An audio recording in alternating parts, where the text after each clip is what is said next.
Apple's new iPhone XS and XS Max are here, and there's some weird behavior. So far, the most annoying iPhone XS Max problem that I've had is not being able to end a phone call. So I'm currently trying to end 2 phone calls. I can't quit the dialer. I can't restart the phone. You should be able to hold the power and volume, or the side and the volume button, to end the phone call. But right now I can't do that. I can't get into any apps on my iPhone X.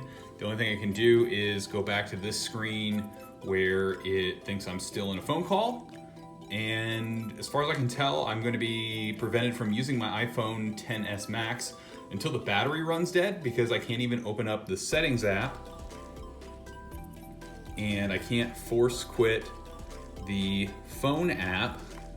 I can force quit other apps, but not the phone app. And basically, I'm not able to use my iPhone XS Max at all.